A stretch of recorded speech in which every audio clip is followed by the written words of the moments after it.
जब भगवान राज्य प्रसन्न हो गया तो सब कुछ मिल गया, और परमात्मा रूठ गया तो सब छूट गया। तो सबसे पहले हमने ये डर कर लेना चाहिए कि भगवान रुष्ट ना हो। रूठो जग सारा, रूठो ना परमेश्वर हमारा, इन्हीं का है।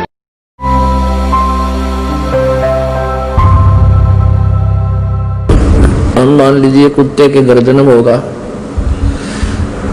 तो वहां माता पिता, पक्षी बन जावांगे, पक्षी के घर जन्म होगा तो वहां माता पिता, गधे बनाएंगे वहां माता पिता, सब जगह माता पिता मिल जाएंगे। मनुष्य जन्म होगा तो भी माता पिता और बहुत मिल जाएंगे। लेकिन सतगुरु सेवा यानी सतगुरु सत्संग ये मिलना बहुत मुश्किल है, और बंदगी ये फिर मिलन की ना, क्योंकि सतगुरु मिला नहीं तो मनुष्य जीवन ही नहीं मिलेगा। मनुष्य जीवन मिला तो फिर वो नकली गुरु बहुत घने पनप जाएंगे।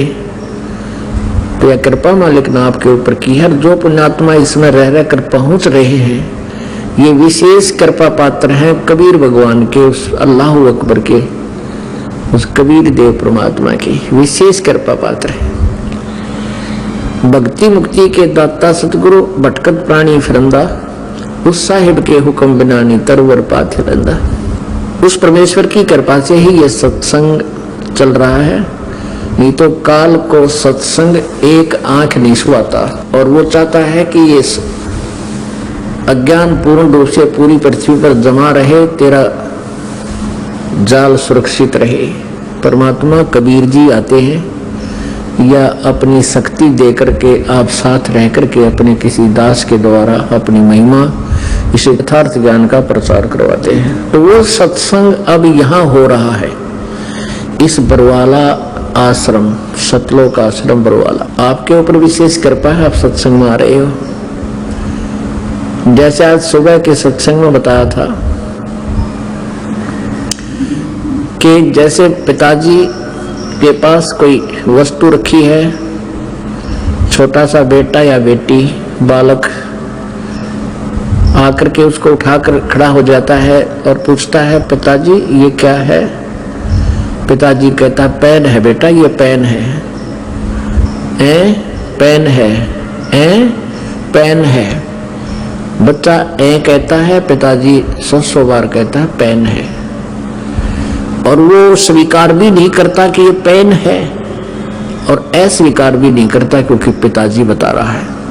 वो उसको वहीं रखकर चल पड़ता है और खेल कूद में लग जाता है। तो जिनकी अब ये जो आप बच्चे हो, अबोध बच्चे हो, आप सत्संग में आ रहे हो और दास जो ज्ञान दे रहा है परमात्मा के द्वारा दिया हुआ वो अनमोल ज्ञान आप तक उच्चारण करके पहुंचा रहा है, तो आपको ये बात तो यकीन होती जा रही है कि गुरुजी कुछ कह रहे अच्छा ही है। लेकिन जब तक यह नहीं मिटेगी तब तक ये बालक कुछ भी गलती कर सकता है। जैसे वो बच्चे को पेन का पूरा ज्ञान नहीं तो उसको अन्य वस्तुओं का भी ज्ञान नहीं। तो वो जैसे कहीं को सर्प है, उस सर्प को भी पकड़ देगा, वो उसको डस देगा, मृत्यु को प्राप्त हो जाएगा।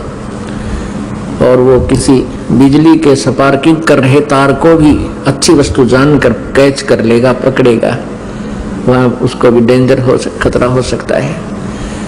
तो ये जो है, इस काल ने इतना आपको अज्ञानी बना दिया भक्ति मार्ग में, काल के दूता ने उल्टा ज्ञान भर दिया आपके अंदर।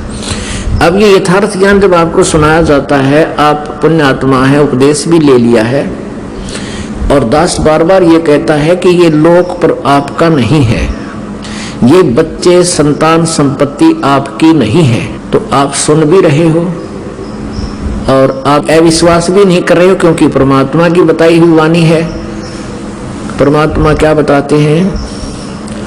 काया तेरी है नहीं, माया कहाँ से हो, चरण कमल में ध्यान रखो, इन दोनों को खो। जब तेरी काया ही नहीं है तो ये संतान और संपत्ति तेरी कैसे हो जाएगी? बोले आदमी, कुछ विचार कर। लेकिन इस बात को आप सुनते भी हैं और बार बार सुनते हो, लेकिन वह ऐना मिट्टी है, वह ऐन ही मिट्टी है आपकी। सुनते भी हो और असत भी नहीं मान रहे हो, तो उस ऐ को मिटाने के लिए आपको रह रहकर सत्संग में बुलाया जाता है। और जब तक आपकी ऐ नहीं मिटेगी आप कभी भी मार खा सकते हो।